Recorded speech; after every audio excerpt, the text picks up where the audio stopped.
Today, for our morning bell chant, I'll be doing the evocations of the names of the Bodhisattvas. You can find that on page 24 if you'd like to read along or chant along.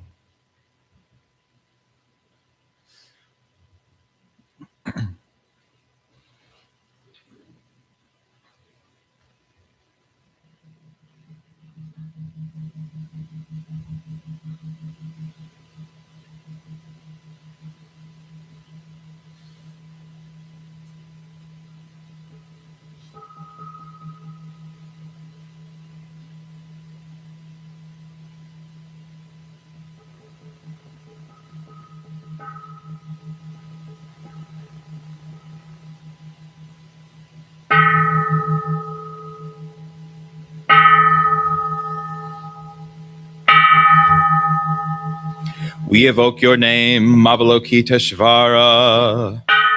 We aspire to learn your way of listening in order to help relieve the suffering in the world. You know how to listen in order to understand. We evoke your name in order to practice listening with all and attention and open-heartedness. We will sit and listen without any prejudice. We will sit and listen without judgment or reacting. We will sit and listen in order to understand. We will sit and listen so attentively that we will be able to hear what the other person is saying and also what is being left unsaid. We know that just by listening deeply, we already alleviate a great deal of pain and suffering in the other person. We evoke your name, Manjushri.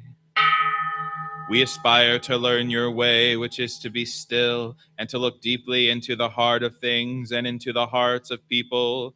We will look with all our attention and open-heartedness. We will look with unprejudiced eyes. We will look without judging or reacting. We will look deeply so that we will be able to see and understand the roots of suffering and the impermanent and selfless nature of all that is. We will practice your way of using the sword of understanding to cut through the bonds of suffering, thus freeing ourselves and other species. We evoke your name, Sanatabhadra. We aspire to practice your vow to act with the eyes and heart of compassion, to bring joy to one person in the morning and to ease the pain of one person in the afternoon. We know that the happiness of others is our own happiness, and we aspire to practice joy on the path of service. We know that every word, every look, every action, and every smile can bring happiness to others. We know that if we practice wholeheartedly, we ourselves may become an inexhaustible source of peace and joy for our loved ones and for all species. We evoke your name, Kshitagarbha. We aspire to learn your way of being present where there is darkness, suffering, oppression, and despair, so we can bring light, hope, relief, and liberation to those places. We are determined not to forget or abandon those in desperate situations. We will do our best to establish contact with those who cannot find a way out of their suffering, those whose cries for help, justice, equality, and human rights are not being heard. We know that hell can be found in many places on earth. We will do our best not to contribute to creating more hells on earth, and we will help transform the hells that already exist. We will practice in order to realize the qualities of perseverance and stability, so that, like the earth, we can always be supportive and faithful to those in need. We invoke your name, Sadaparabhuta. We aspire to learn your way of looking deeply with the eyes of non-discrimination in order to see the true qualities of others. Whether you meet anyone, you bow respectfully and say in appreciation, I respect you deeply.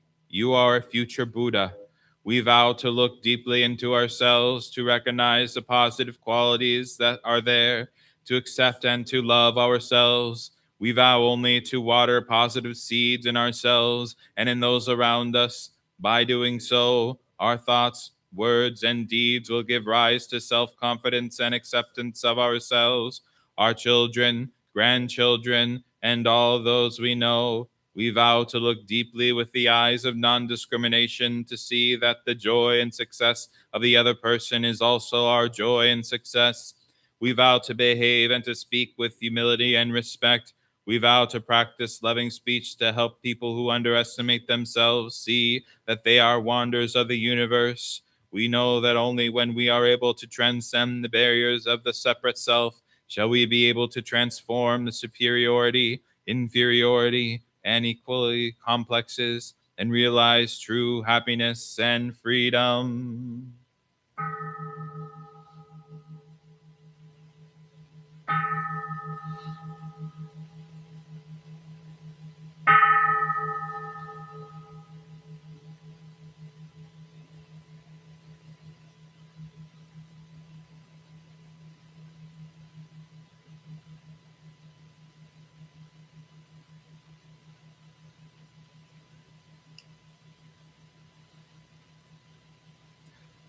I now ask that we sit in silent meditation until the beginning of the service.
At this time, I'd like to invite our incense lighters forward.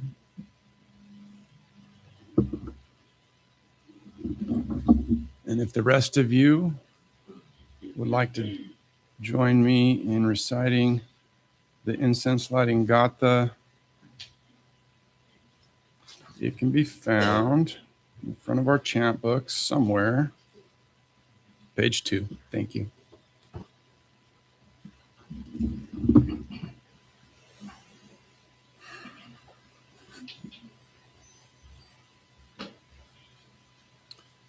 Together we say, in gratitude, we offer this incense throughout space and time to all Buddhas and Bodhisattvas. May it be fragrant as earth herself, reflecting careful efforts, wholehearted awareness, and the fruit of understanding slowly ripening. May we and all beings be companions of Buddhas and Bodhisattvas. May we awaken from forgetfulness and realize our true home.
Good morning.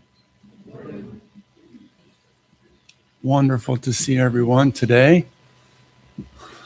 I didn't expect so many folks, it being such a beautiful day outside. I thought there'd only be 3 of us. My name is Mūshō. I'm a teacher intern here at the temple. A couple of courtesy announcements for those that might be visiting for the first time. There are some restrooms through these curtains that you can feel free to get up at any time and use. Through this doorway on the other side of the dais, there's some stairs that go downstairs. There's a water fountain, another restroom, a library, a kitchen down there, and some quiet space, some toys for children. Feel free at any time, please, to get up and go down and use that space. You may see as we come into the Dharma hall, and as we exit the Dharma hall, we give a little bow. We're going to do some chanting. We're going to do some bowing. Please feel free to participate or not participate as you're comfortable. So we want everybody to be here and just be comfortable with what you're doing. With that, let's stand and greet one another with a silent bow.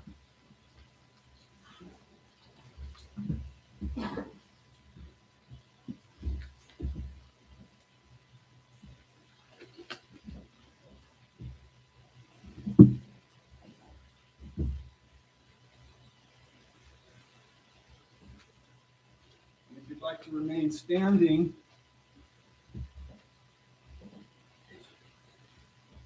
we'll recite our morning gatha, the 3 refuges, on page 3.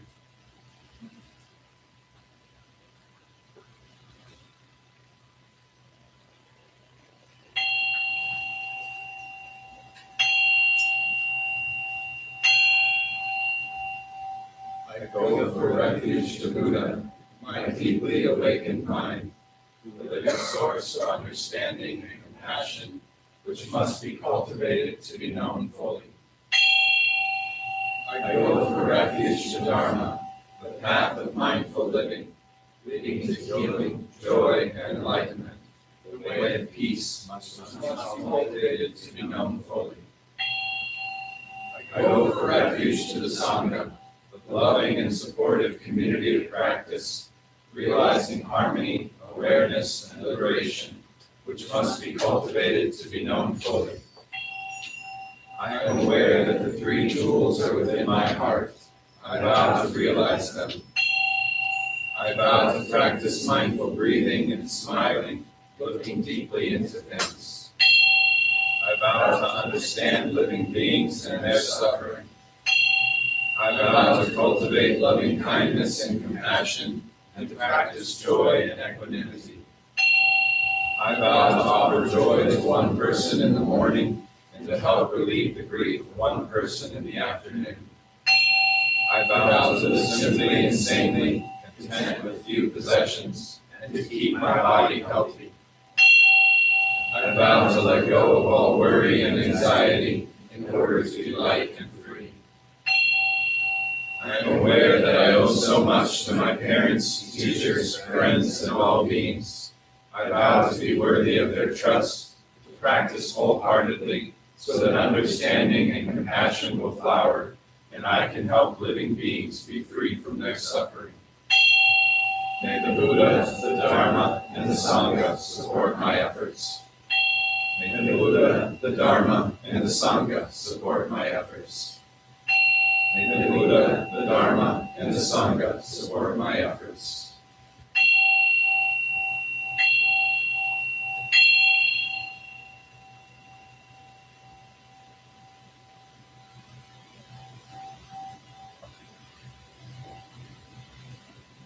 Go flip over to page 4.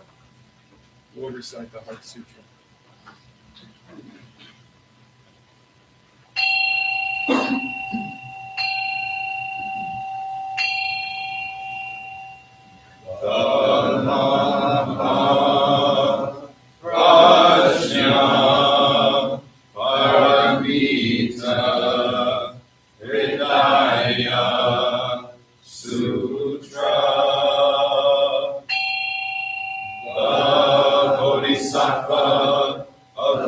compassion, from the deep practice of prajna, paramita, perceive the emptiness of all five skandhas, and deliver all beings from their suffering. O Shariputra, form is no other than emptiness, and emptiness no other than form. Form is emptiness, emptiness form. The same is true of feeling, thought, impulse, and consciousness. O Shariputra, all dharmas are empty. They are not born nor annihilated. They are not defiled nor immaculate. They do not increase nor decrease. So in emptiness, no form, no feeling, no thought, no impulse, no consciousness. No eye, ear, nose, tongue, body, mind. No form, sound, smell, taste, touch, or objects of mind. No realm of sight, no realm of consciousness. No ignorance, nor extinction of ignorance. No old age and death, nor extinction of them. No suffering, no cause of suffering. No cease from suffering, no path to lead out of suffering. No knowledge, no attainment, no realization, for there is nothing to attain. The Bodhisattva holds on to nothing but prajna, paramita. Therefore the mind is clear of any delusive hindrance. Without hindrance there is no fear. Away from all delusive views, one reaches final nirvana. All Buddhas of past, present, and future, through faith in prajna, paramita, attain to the highest perfect enlightenment.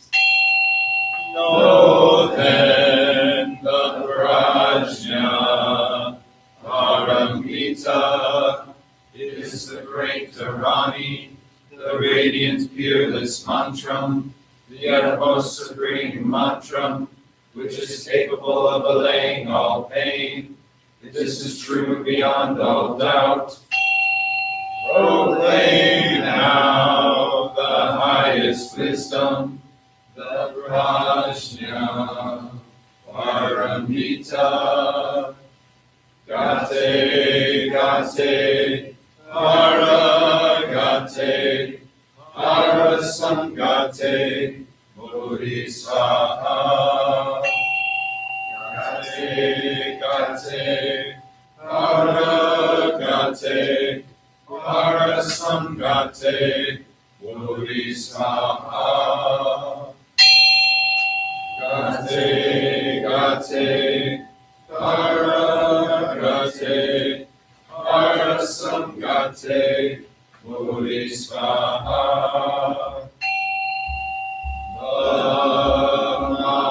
Maha prajna paramita hridaya sutra.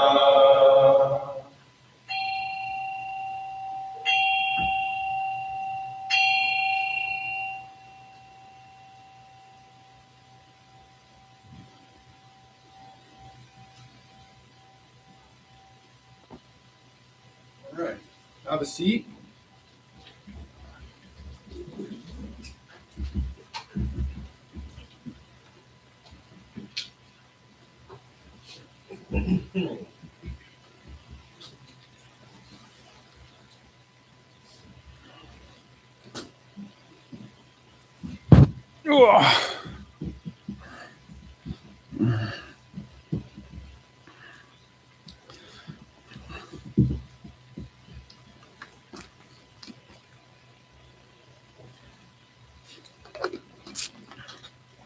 Well, good morning again.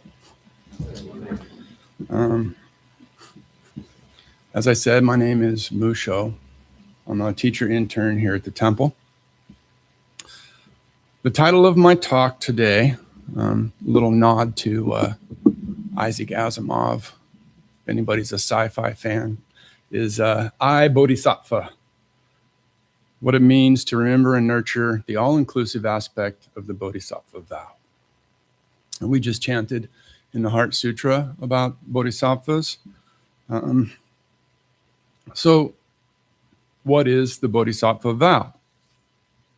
Well, we say it every Sunday at the end of service, along with the Gatha of Atonement, or what we might call the repentance verse, the for all unskillful action never committed by me since of old, along with the Gatha of Compassion, what we might call the robe verse.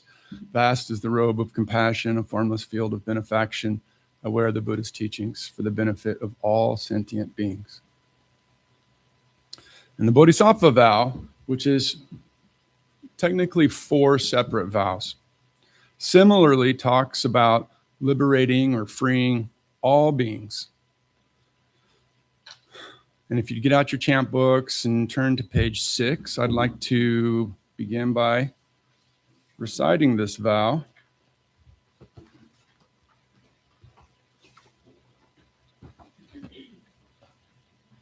You'll see there, Gatha of Atonement, Gatha of Compassion, and the 4 Bodhisattva vows. We'll just do the 4 Bodhisattva vows. We say together, all beings, one body, I vow to liberate.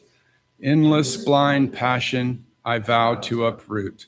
Dharma gates without number, I vow to enter. The great way of Buddha, I vow to attain.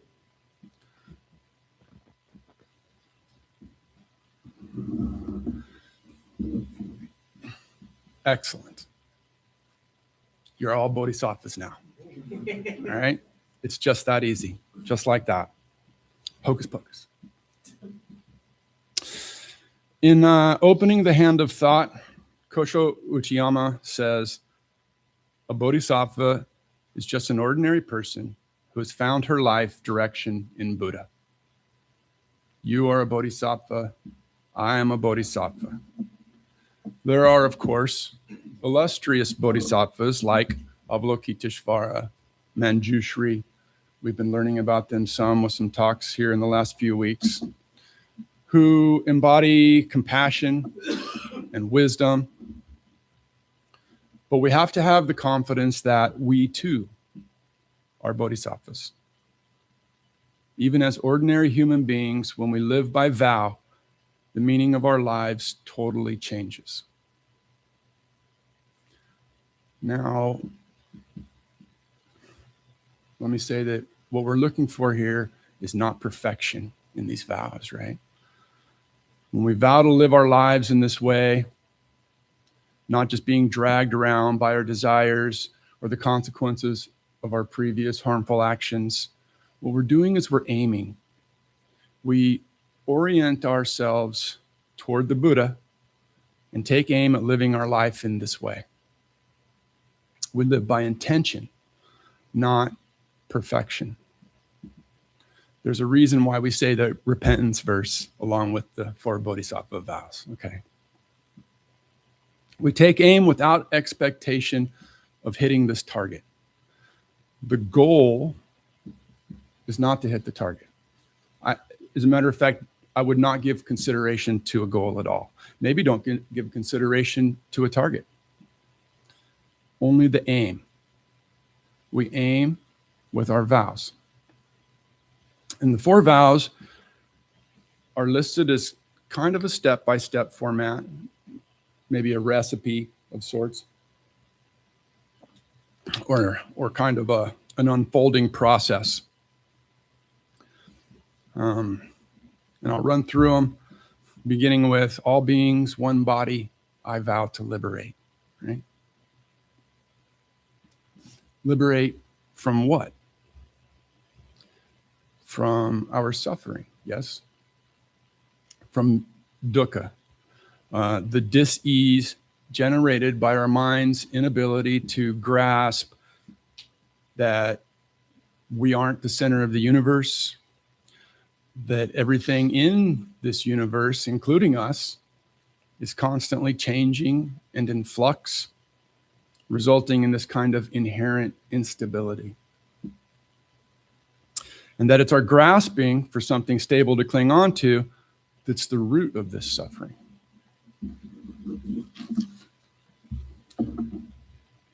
So how do we liberate all beings from the suffering caused by this grasping and clinging? Well, we identify it and root it out. Yes? Endless blind passion, I vow to uproot. In Soto Zen, this verse often reads as, delusions are inexhaustible, I vow to end them.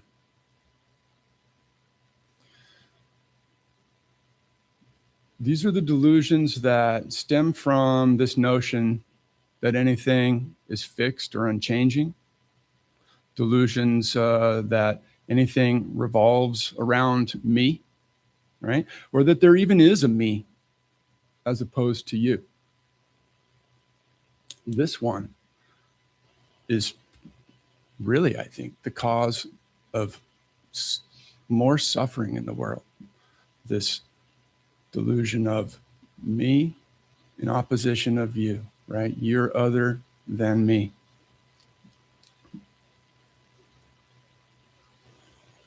So how do we uproot or end these inexhaustible delusions? By having those awakenings, right? Those aha moments, these moments of understanding. Oh, whoa. I've come to see through lived experience that we're really not separate at all. And in fact, we're absolutely connected in this tapestry of interdependent becomings.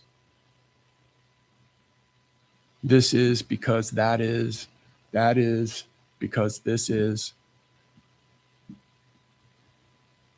And that, whoa, I see, right? That's a Dharma gate we've just passed through. Dharma gates without number, I vow to enter. We've opened it up and we've passed on through it. And wait a minute, the view's different on this side of the gate. I can see something a little bit differently. But look, there's another gate. And we can pass through that one too. And then we can continue through those lived experiences, through Zazen, through our meditation, to have these awakenings, to pass through these mental blocks, these gateless gates in our mind. We follow the teacher. We study the teachings. And perhaps I think the most important, we lean on those around us for help. Our community, our Sangha. Here, let me hold this gate for you. Go ahead, right on through. Right?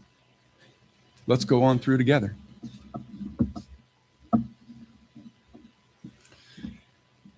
And now we're talking about walking the path with the three jewels as our compass: Buddha, Dharma, and Sangha. The great way of Buddha, I vow to attain.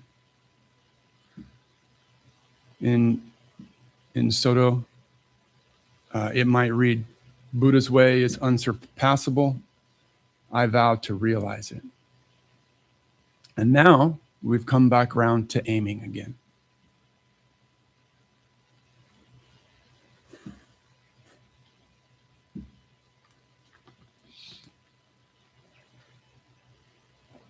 So going back to the beginning, all beings, one body, I vow to liberate, right? Really? All beings, right? Like, it's a lot of beings, right? I'm not going to lie. Other versions might talk about beings being numberless. And we don't get any help from the robe verse. Vast is the robe of compassion, a formless field of benefaction. I wear the Buddhist teachings for who? For all sentient beings. In Soto Zen, that reads as, wrapping ourselves in Buddha's teaching, we free all beings. So we don't get let off the hook in any of the verses, in any of the schools, right? It's this all-encompassing notion that we need to reach out and grasp, and I shouldn't say grasp, right? Practice. The fact that really we're looking to ease the suffering of all beings. So there's three aspects of this that I want to briefly point at. Number one, remember, it's not about the target. What are we doing? We're aiming. That's exactly right. It's just enough to aim. Secondly, wishing to ease the suffering in the lives of ourselves, our friends and families, or even so many of those that we see suffering in the world and want desperately to help, is not really where the heavy lifting comes in. A few weeks ago, Kunga talked about ways we can nurture bodhicitta, or an awakened heart, by manifesting the desire to free ourselves from the pain of ignorance and habitual patterns, and to help others do the same. And Kunga spoke about three different ways that we can view the people around us. Right? They were, I think, I'm paraphrasing, like our friends and family, our loved ones, people that we know that are close to us that we love, strangers, and enemies. And here's where the heavy lifting comes in, right? It's living by this vow to liberate all beings from suffering without differentiation between these three.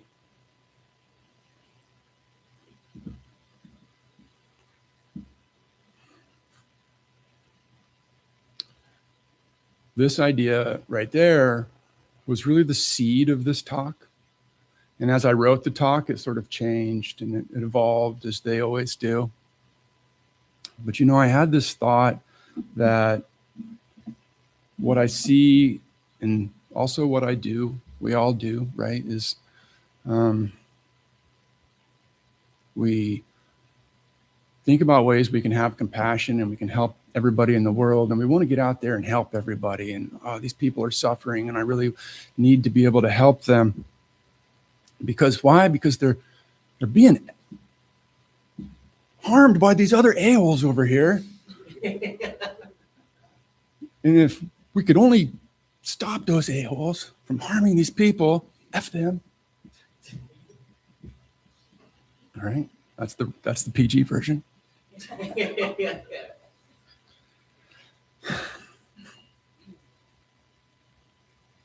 But it doesn't work that way.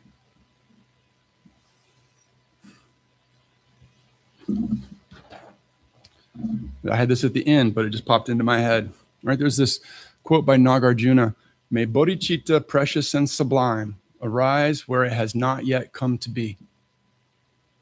And where it has arisen, may it not decline, but grow and flourish ever more and more." So what we're talking about with this is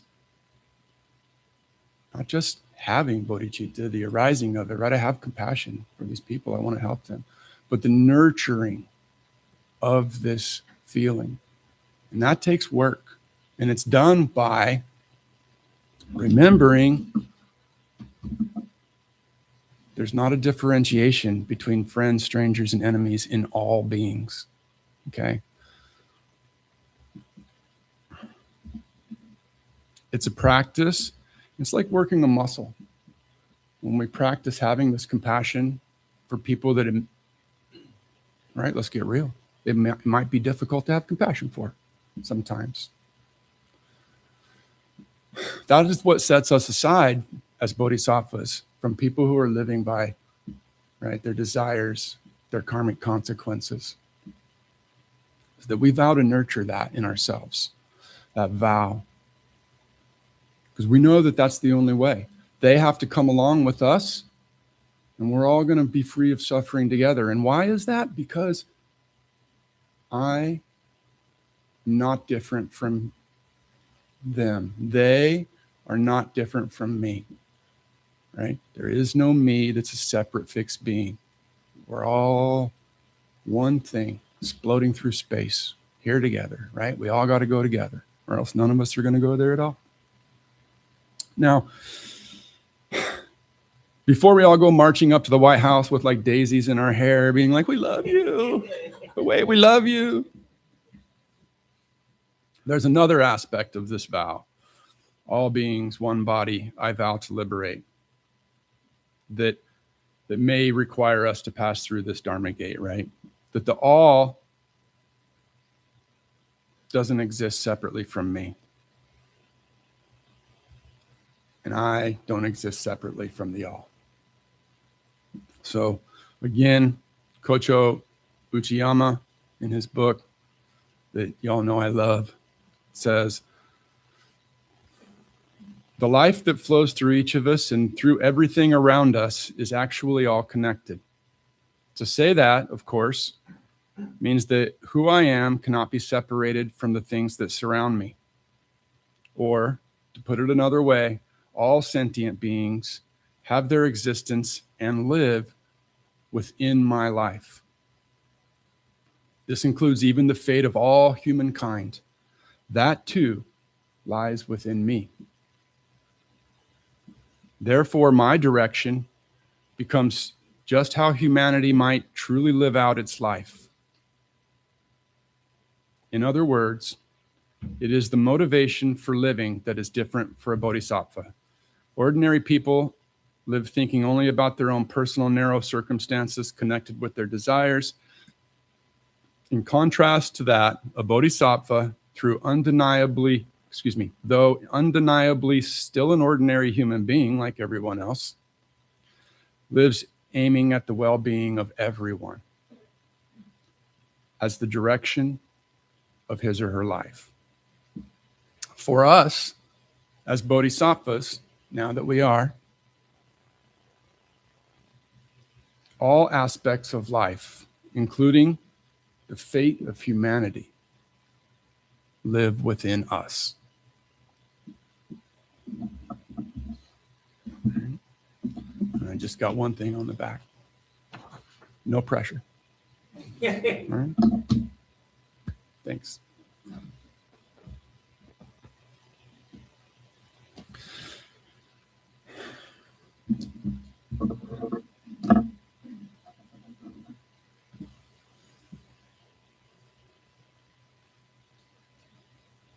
All right, we're going to have a little bit of seated meditation and let that talk sink in.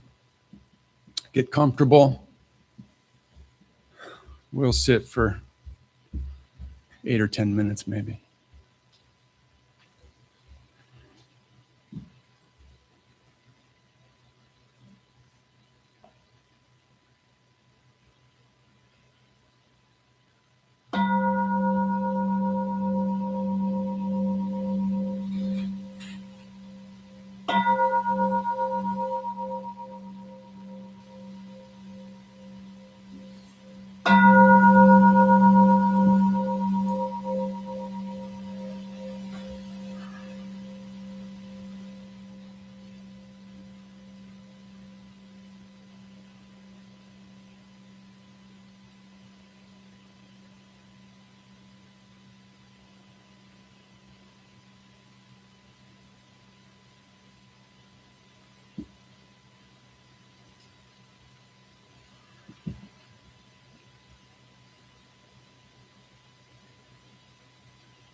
Okay, that brings us to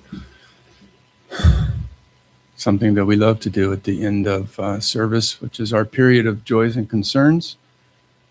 It's an opportunity for us to share with the Sangha, if we'd like, concerns that we've had from the past week, joys that we have in our lives, and for all of us to take part in those with one another. Upaya has a mic. If you have joys or concerns you'd like to share, raise your hand and he'll bring them around.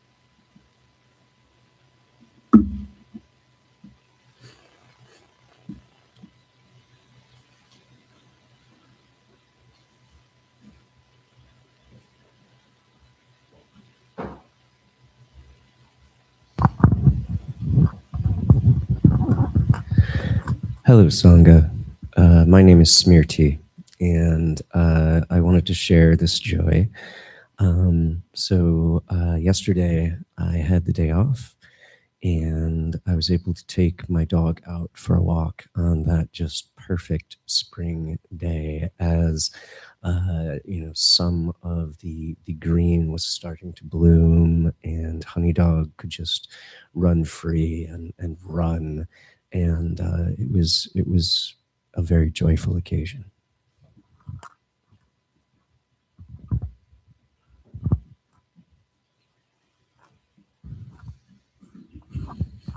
We saw a spring calf this morning on the way here. It's a little dot in a field way out, and I realized what I was looking at. So the cows are giving birth. It's definitely spring.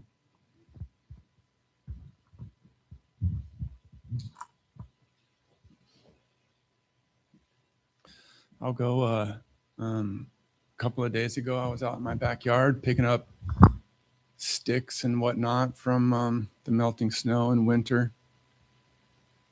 I have a coworker who said to me that their least favorite season is spring because it's just so ugly. And I was like, wait a minute, what? Spring is the most beautiful season. And then we went back and forth, and they said, no. It's just mud and dirt and sticks and it's just everything's dirty and everything's horrible. And I said, that's winter though, I feel like, isn't it? No, winter is white and clean looking and pristine. And through this conversation, I kind of came around. I went, and I was like, wait a minute, but the flowers, the beautiful flowers and everything that's pretty. And they said, no, that's summer. Spring is when the snow melts and it's just filthy and everything's horrible. And I went, maybe spring is that way. So anyway, I was out in my backyard picking up some sticks and from the terrible spring. And I saw in this patch of mulch beside my garage, a hyacinth had come up and bloomed and was beautiful, violet, wonderful. And this was a flower that was given to me by another Sangha member as a bulb last year that I truthfully thought was kind of dead maybe. And I just put in there and forgot all about. And so there it was, a little friend welcoming me. That was a wonderful joy.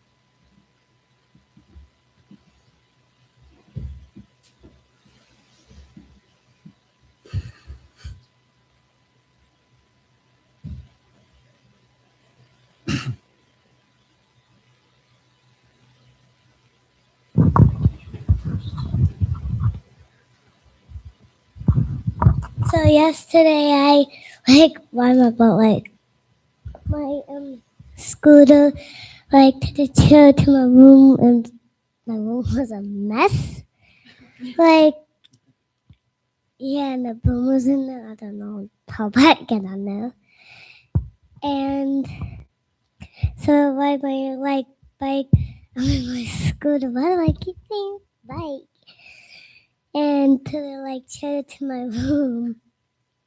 And a couple of times I pressed the brake and it stopped a couple of times on the carpet, and sometimes it did not. It only went a bump, and I was going super fast. It was like fast as a car.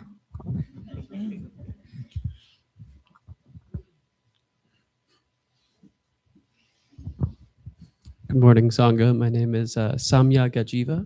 On the nature theme, yesterday I got to keep bees with a friend of mine that's also doing treatment-free stuff. He's kind of my idol, but he's really good beekeeper.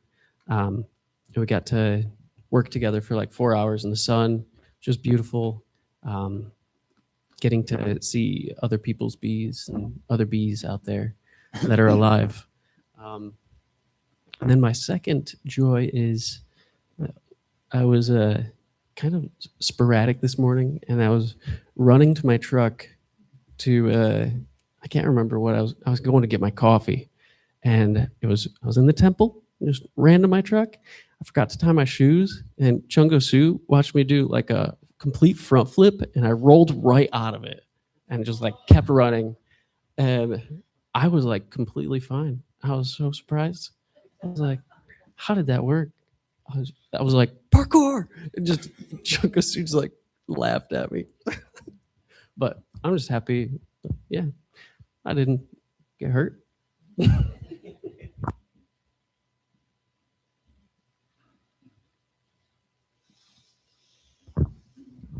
Hello, everybody. Shinkyu, back from California. I've been gone for about a year.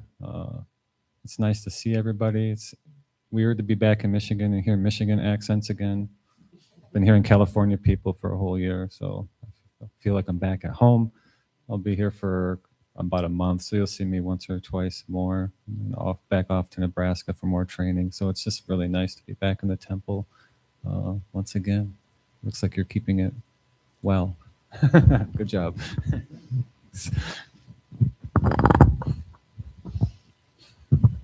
Morning, Sangha.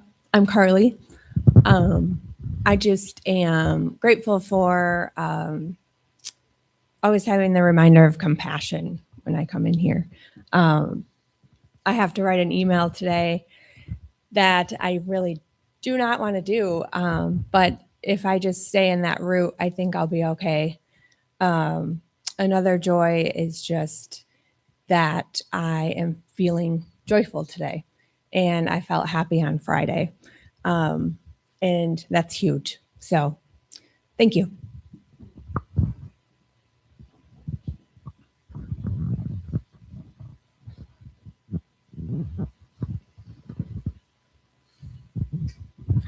My name's Sunshin. I have a couple joys. Well, one is I'm happy to see Shinkyu here. I guess another joy, we have an ordination coming up with Mūshō at the end of the month. So excited for that. You all will be here, hopefully. I think it's 2 Sundays from now. Sunday after next. On Okay. The 26th. Not that anybody's paying attention. It's on the 26th. Yeah. And not that this is announcement time, but it'd be nice to have a potluck that day too. So maybe we can all bring some stuff that Sunday as well.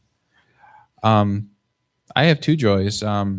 So one is, kind of stuck in the winter funk that we all are and living in Michigan. We had that big storms a few weeks back, and our bird feeder that we had fallen over, and we just left it because it was empty anyway. And well, it wasn't empty, but the squirrels emptied it. Once they could get to it finally, so that's their joy. But yesterday, finally bought some new seed and put it up again, and the birds are back at it. So another joy I have, not for me but for my cat. They've been wanting to go outside all winter long, and sometimes you crack the door and they're like, "Oh, never mind." But yesterday I went out on the porch and I let them out too, and she was just meowing and meowing and meowing with complete happiness and joy. So it's the most joy I've ever seen on another person's face. So let your cats outside, just sometimes, and with supervision.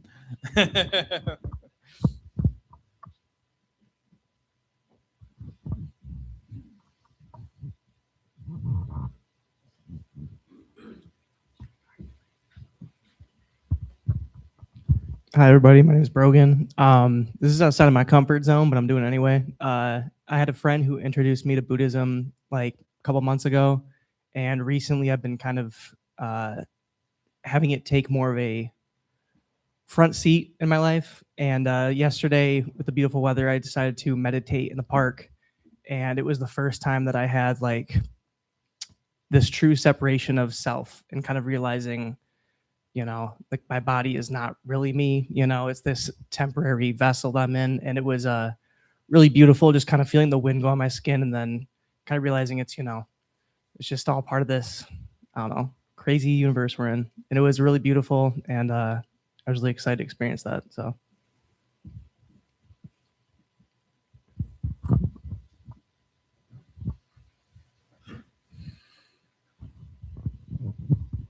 Hi, my name is Chungo Su. On Thursday, my family and I went out to the Holland Aquatic Center, and that was real fun just to swim and play with the kids. And we had a nice excursion out to Lake Michigan, so kind of had a beach day and flew a kite and just had our dog with us, and she was just running. We found this lovely park, and no one was there, and it was just a wonderful day. And yesterday, my son and I were kind of tromping through our woods, just looking for stuff. And there's a little creek that kind of wanders through our property. And I came across my first American woodcock, which is a bird.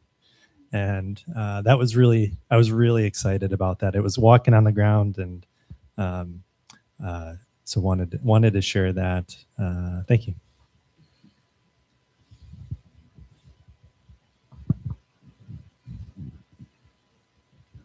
In line. So we've got a couple online.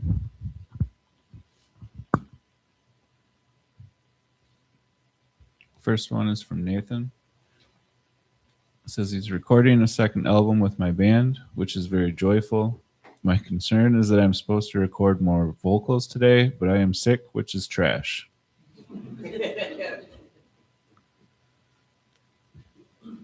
We also have one from Amy. Joy, I just got back from a spring break trip with my daughters. The amount of Dharma gates I passed through to meet my daughters and myself were many. It was a different experience versus an older version of myself, more open and aware. We had such a lovely vacation. The joy of my daughters was so sweet, and the joy of my pets when we returned. There's also a concern. She also had a concern. My best friend lost her stepfather and is supporting her mother. She is a caretaker, and I hope she is taking care of herself. She lives 5 hours away, and if I were there, I'd make her a cup of coffee and feed her nourishing meals. I hope she is caring for herself.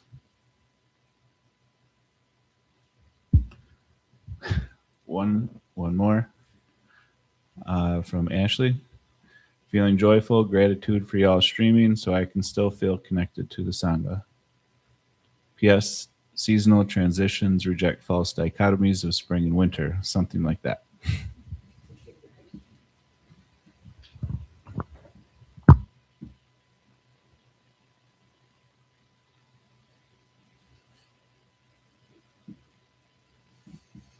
Okay. Because of interbeing, right? Because I'm not separate from you and you're not separate from me, those concerns are all of our concerns. Those joys are all of our joys. Right? So let's take a moment to sit with them.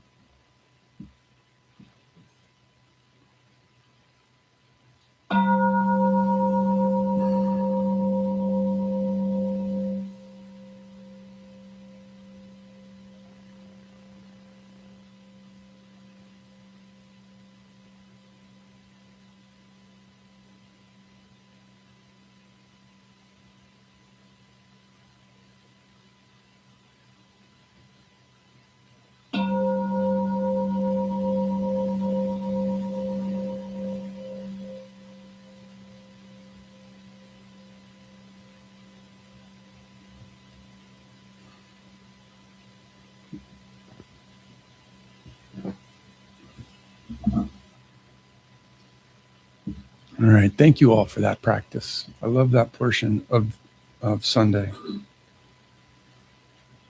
Now, some temple-related announcements. And I don't have, I will say, an April announcements sheet. I actually don't even have a March announcements sheet, so I'm going to be kind of winging it. I wonder if I might be able to pull out my calendar. Please. Well, I gave one announcement already that we do have an ordination, not next Sunday, but the Sunday after. So our service will look a little different than it usually does. And if you would like to bring some food to celebrate for a potluck afterwards, we just ask that you mark all the ingredients so that way anybody who has any sort of food allergies or tolerations or anything like that can know. I do have another that it's the second Sunday, and so we have our Buddhist mutual aid meeting today after the service at 11:30.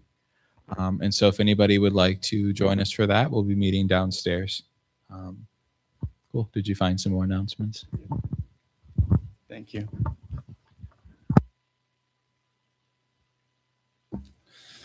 All right, I've got a couple I can probably get out. It appears we have an intro to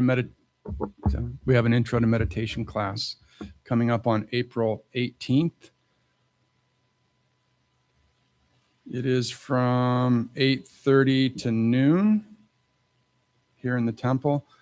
For more information, it's intro to meditation from a Tibetan perspective. It will be led by Ige Su.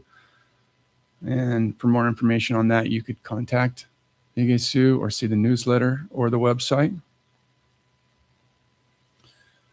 We have our spring silent retreat coming up on April 25th. That's a Saturday from 9 to 4. If you haven't been a part of a day-long retreat, I would encourage you to check it out. They're pretty awesome. We'll do some meditation, but it's broken up well with some seated meditation, some walking meditation, some guided meditation, some breaks in between. There'll be lunch, potluck. I believe this one is going to be. So if you can bring a dish, and then afterwards, some more meditation. Walking, seated meditation. It's a good day to relax, get in touch with your mind, and to sort of develop your meditation practice. It's good to do with people and everybody who shows up as well. We have an online meditation group that meets on Wednesdays from 6 to 6:45. You can join via Zoom and or contact Kunga or see the newsletter for more information on that. Thursday Dharma discussion group meets here in the temple from 9:30 to 11. Right now we're reading the book Zen and the Art of Saving the Planet by Thich Nhat Hanh. This is a great group. We sit around and discuss the Dharma and in our lives and how it pertains to that. Read a little bit of the book, and it's always good. Contact Venerable Jingsu Ryan for more information, or see the newsletter or the website. As Sonshin Roshi has said, Buddhist Mutual Aid Sangha meets on always the second Sunday of every month. So that's today. Next month, it will also be on the second Sunday. I don't have the date, but you can contact Sonshin Roshi for more information or see the newsletter. Grand Rapids Buddhist, the Grand Rapids Buddhist Temple Board meeting meets, I believe, is that going to be next week? I believe it's next week. All are welcome to join them to observe the board meeting. It's open to the Sangha to observe. Buddhist Mutual. Yes. Buddhist-based recovery meetings. Mondays at 6:30 for meditation, 7 p.m. at the temple. Wednesdays, 6:30 p.m. at the Alano Club on College Ave. And Fridays, 10 a.m. meditation, 10:30 for the meeting in temple or on Zoom. Contact Anandapala Craig or see the newsletter for more information. Buddhist Mutual Aid Sangha Pantry downstairs. There's a cabinet. They have started a pantry for the Sangha located downstairs. We're currently open to receiving donations, shelf-stable foods, hygiene products, pet products. Feel free to take anything if you have a need or know anyone who has a need and pass it along. Or if you have anything to donate, you can leave it there as well. For all the event details, you can visit zangr.org or see the weekly newsletter. All right. And we're going to stand. Do we have the Donna announcement, or Ryan has an announcement as well? All right. We might have a couple more announcements. I don't know. So June 20th and 21st, which sounds like a long ways away, but it's actually not. We're going to be at Grand Rapids Pride. We're going to have a booth at the festival, and the teachers will be there, but we're going to need staff to help work it too. So we'll probably use the Dharma Disciples communications email for that. So if you want to get on the Dharma Disciples list, if you want to be able to help Pride, that would be great, and we'd really appreciate it. So now is the time to get on that list. So thanks. If you're interested in helping for Pride as part of the Dharma Disciples, even just for Pride or joining Dharma Disciples to help out in the temple at large, there is a QR code on the back bulletin board that you can scan with your phone, take you to an email that you can fire off an email, and we can get you set up with an avenue for you to support. So that would be great. Thank you. Yes, ma'am.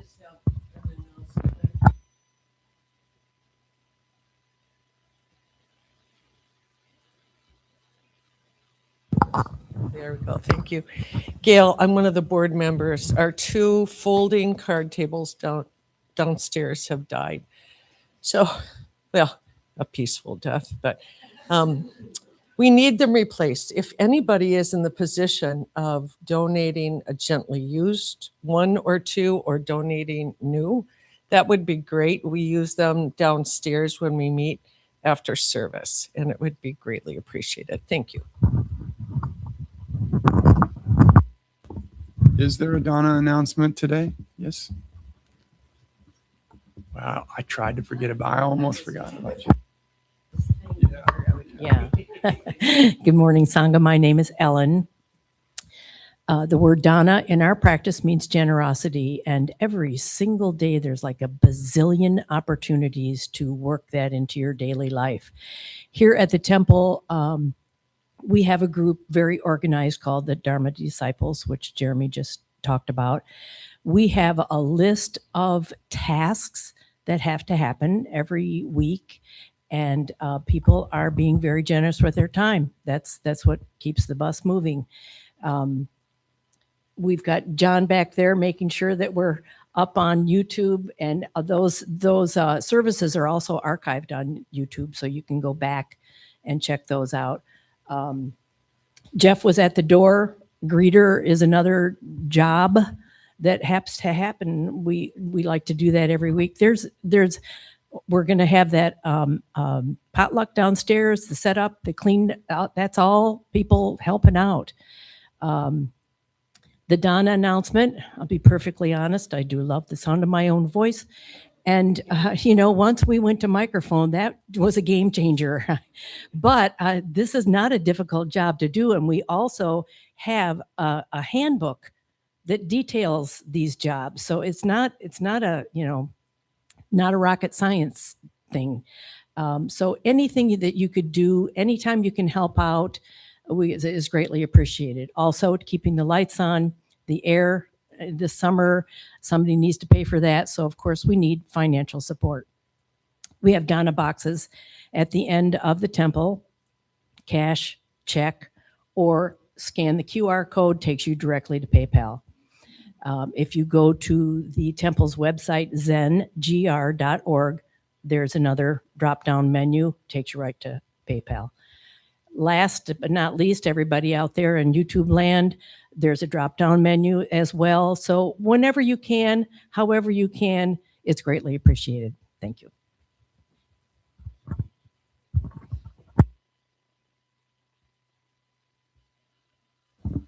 right.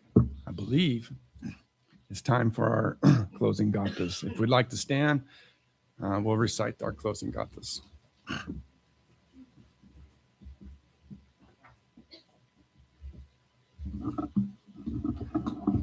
They can be found on page 6. Thank you.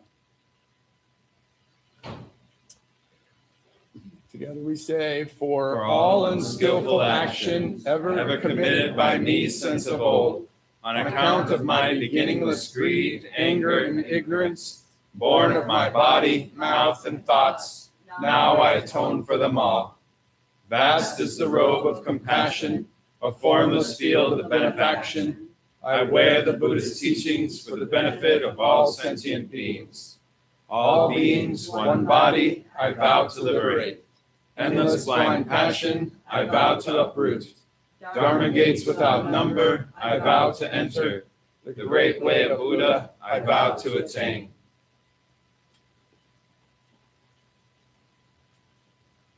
And if we would split the room in half, and that side turn this way, and this side turn this way, we'll give each other a closing bow to send us on our way.